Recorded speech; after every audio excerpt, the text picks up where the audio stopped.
Rafa, welcome back to Australia. Great to have you back in Melbourne. And you start this year as world #1, which is fantastic. Yeah, it has been a great 2019, very emotional one. I went through a lot of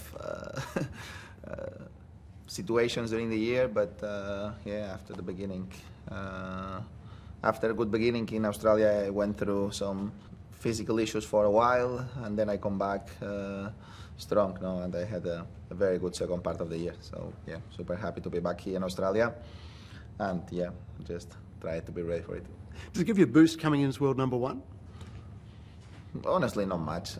No, for me, really don't make a big difference to be here like a world #1 or #3 or #2 or #4. No, because just coming here always is the same goal.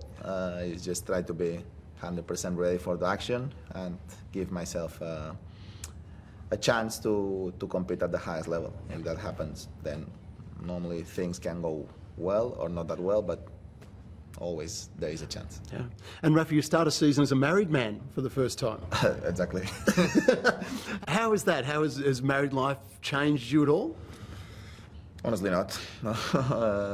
Yeah, I am with my wife and me. We are together since 2005, so 15 years together. And a wedding really don't change much. And honestly, after the wedding, I was not able to be much time at home doing married life. It'll come. The wedding day looked fantastic. The pictures were beautiful. Your favourite memory of that day? I don't know. Of course, have been great to have all the people that we love there. Honestly, we didn't want to create a show off with pictures everywhere, with press. We just tried to do a private event with the people that we wanted, and everything was fantastic. Now, it was great that people respect it, and yeah, we have been a very normal couple since the beginning. Now, just trying to avoid things in terms of be very proactive together on the press or this stuff, just trying to maintain our private lives away from all this media attention, and our wedding was following the same. Well, it looked fantastic. Switch on to tennis at this time of the year for you. A chance this year for a 13th French Open crown, which is remarkable. Is that the key focus for this year? No, my key focus now is the Australian Open. Honestly, no. Today I'm ready to have a good practice week here before the Australian Open start. No, that's my main goal. For then after here we're gonna play in Acapulco, then in Indian Wells. I don't know, Miami, or then the clay court season. No? But for Roland Garros remain a lot. No? And of course, it's normal that people think about Grand Slams, but I can't think only about 4 events per year. No, I just try to enjoy my personal calendar and try to be ready to play well when I am on court. And of course, Roland Garros is so special for me. But now I am here in Australia and I can't think about something else. What's special to you about the Australian Open? What do you like about it? Everything. Honestly, is. This event have everything. The organization is better impossible. The infrastructures on site are amazing, one of the best of the world without a doubt. And the people on the crowd is amazing. The Australian crowd is fantastic because they understand the sport, they respect the players. I love their attitude when you are playing. They are passionate, but at the same time they are respectful. So I enjoy a lot playing in front of this crowd. And Rod Laver Arena is one of the nicest on the world too. So I really enjoy all the things that make this event. Yep. The crowd gets very passionate at your matches. There's always a great atmosphere when you play. Do you remember one of the most unusual things that anyone has yelled out from the stands while you've been playing? No.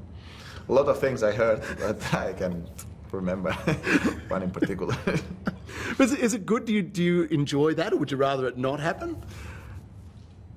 I don't know, when you are playing, you are focused, but at the same time, sometimes when you hear something, okay, I try to not smile much in that moment, don't distract myself, but inside me, I say, yes, I smile from inside. So it's like these titles. I mean, every time I search you, these things come up: sexiest man alive, sexiest man in tennis. Does that just make you laugh?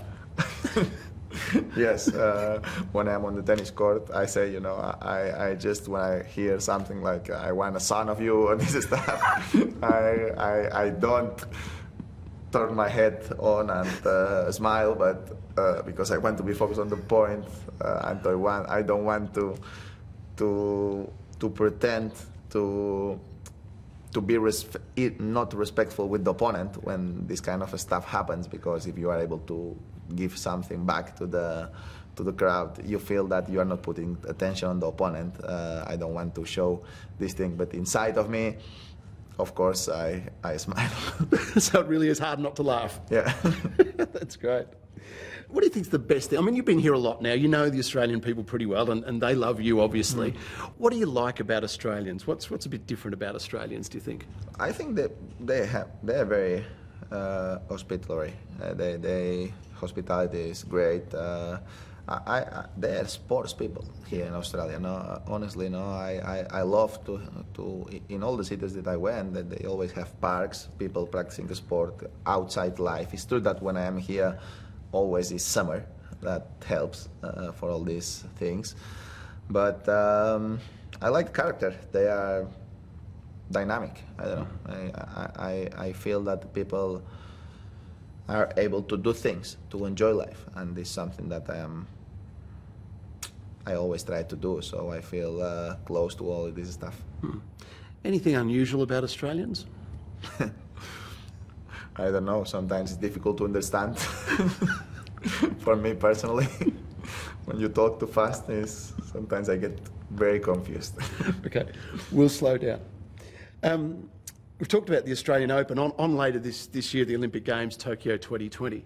How do they figure into your schedule? You talked about all the different tournaments. Do you take that as just another tournament, or is that something special? Olympics is not just another tournament. It's the most important event in the world of sport.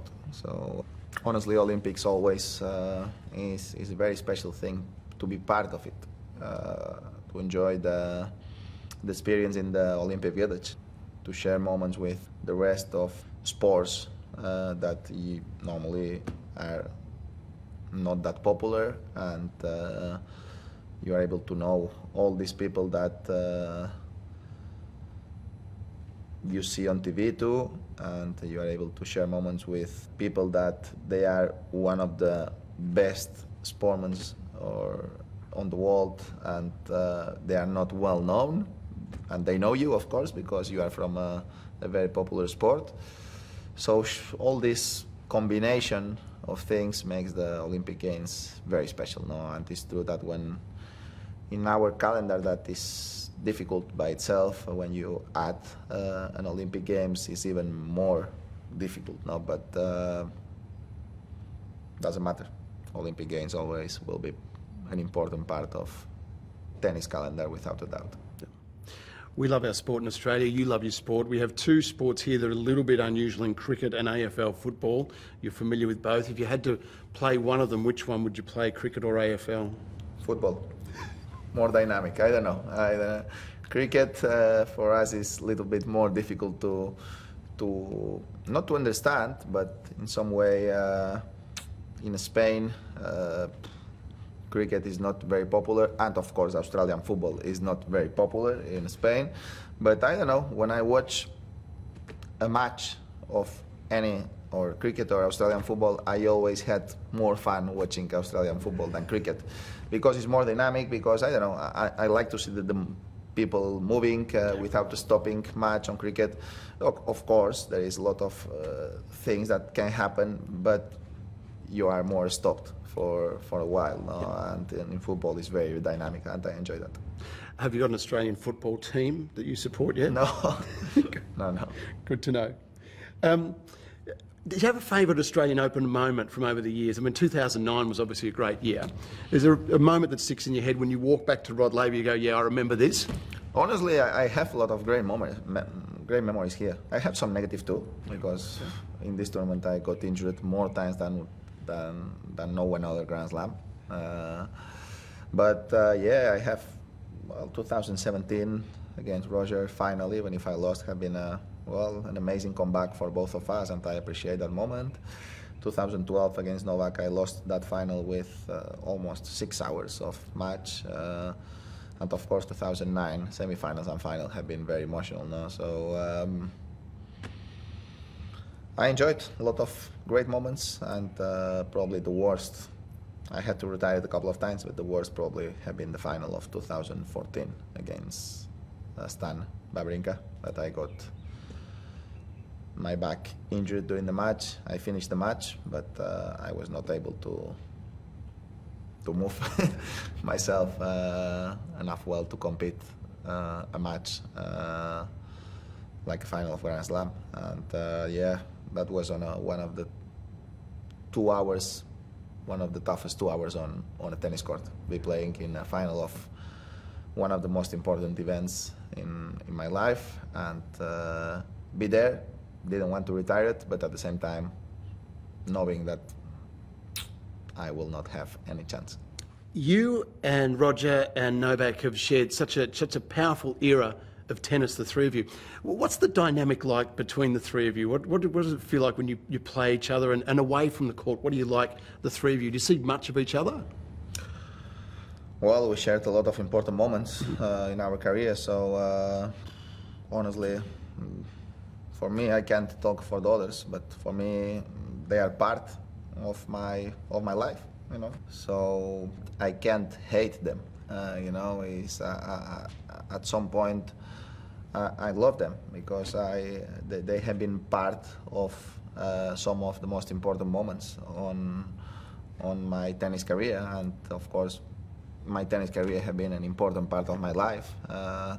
So I appreciate all the moments that we shared together on court and off court too, because we did good things, I think, for the sport, good things for charity events, and it's something that I'm proud, and I'm happy that even if we have been competing against each other more than no one other confrontation in the history of our sport, we were able to hold a very respectful and good relationship between us, because that says that we understand that the tennis at the end of the day is only a game, and the personal relationships are more important than any game. Well said. Rafa, you've been here a little while now on this campaign. You've seen the bushfires happening around Australia. How have they affected you, what you've seen? In terms of playing tennis, not much. In terms of being very sad to realize how much things we lost in our planet in the last months, of course, is something that is terrible, and I am devastated for all this information. How many lives we lost, animal lives. So yeah, here we are to help, and we will try to help as much as we can, because it takes a long time to the fires put everything away very quick, and takes a long time to recover all these things. So it's a very sad situation. Rafa, tell us about your partnership with Insure and Go. Why did you want to team up with them? Well, honestly, it's a big pleasure, because I have been with Mafra in Spain since 2009, very long-term relationship. We enjoyed a lot of good experiences together, working together with Mafra, and now be able to be here with Insure and Go, expanding the brand here in Australia is something that I am super happy, and be part of this company, and be able to promote the company too is for me a big personal satisfaction. I am very excited, and hopefully I can help a little bit to make this company even a little bit stronger. Yep. And given the amount you travel, you know a bit about travel insurance as well, how important it is. Well, of course, I have my personal insurance in Spain, and you feel more safe. that's the main thing when you travel, and anything can happen, and you need to be safe in terms of medical, in terms of any cancellation, in terms of anything can happen. Losing your rackets? Well, if you lose your rackets, you can have an insurance, but the problem is to have the rackets back soon, because if not, you are not able to play the next match. So, but yes, it's the main thing for me is to be able to travel with calm, that if something goes wrong, you're gonna have people behind that gonna save you. Final question, does your wife play tennis? Not now. She used to play when she was younger, but not very well. That's a good spot to end. Thanks, Rafa.